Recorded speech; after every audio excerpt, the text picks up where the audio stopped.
Jessica, bonjour. Bonjour. Merci de venir nous voir. 2012 s'annonce comme une année difficile. Est-ce que vous pensez que le numérique peut aider à traverser cette année et à en sortir peut-être plus fort? Je pense que oui. En fait, le start-up et surtout le point de départ, c'est l'innovation, c'est pas en fait l'argent. Et comme les coûts d'infrastructure ne sont pas aussi hauts que par exemple dans d'autres industries, je pense que c'est possible que beaucoup de nouvelles entreprises, beaucoup d'innovations commencent par les start-up dans les technologies. Et pour Badoo, alors comment ça se présente 2012? Jusqu'à maintenant, très très bien. Je pense on est un site de rencontre au sens large du terme.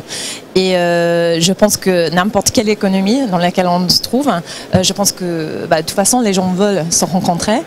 Et donc je pense que 2012, on va avoir beaucoup plus de croissance. On a déjà dépassé 130 millions d'utilisateurs. Donc on continue à, j'espère. Et comment est-ce qu'on arrive à différencier sur un secteur où il y a beaucoup de concurrence? En fait, nous, on pense qu'on est très complémentaires. Par exemple, un réseau social comme Facebook, c'est pour partager des infos avec vos amis. Tandis que Badoo, c'est vraiment pour rencontrer de nouveaux gens. Donc en fait, c'est complètement différent.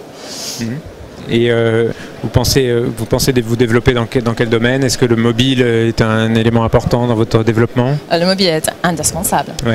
L'idée d'avoir et de pouvoir rencontrer des gens tandis que vous êtes dans la rue, c'est magique, je pense.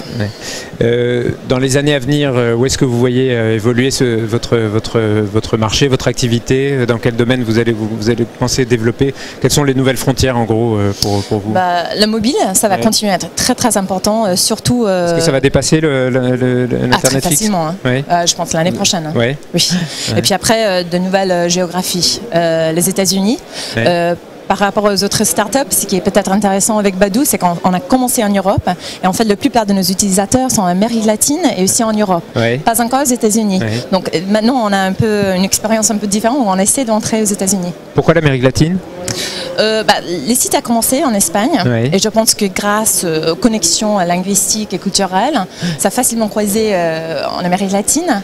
Et là, on voit par exemple au Brésil, on a en fait la plupart de nos utilisateurs qui sont des Brésiliens. D'accord. Est-ce qu'ils ont un usage différent de vos outils, de vos sites? C'est vrai que selon le pays, les utilisations sont un peu différentes. Par exemple, au Brésil, l'aspect social est peut-être le plus important. On a aussi plus de femmes au Brésil que par exemple en France. En France, on voit par exemple que ce sont les hommes qui commencent presque toutes les conversations avec les femmes. C'est tout le contraire au Brésil. Tout le contraire, d'accord. Il y a d'autres pays où c'est le contraire comme ça, ou le Brésil est vraiment un cas unique? Je pense que la Pologne ou la Russie aussi, c'est un peu comme ça. Et vous dites que c'est plus social, le social et la rencontre, c'est un peu la même chose, non? Je pense qu'avec Badoo, l'idée c'est vous décidez dans le moment ce que vous voulez. C'est-à-dire vous entrez dans Badoo, mais ça peut être aussi dans un bar, dans un restaurant. Vous voyez quelqu'un, vous pouvez décider, c'est quelqu'un avec qui j'aimerais bien chatter, c'est peut-être quelqu'un qui vous intéresse encore plus.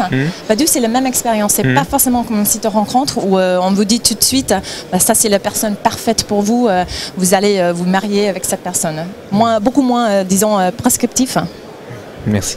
Merci Jessica. Merci.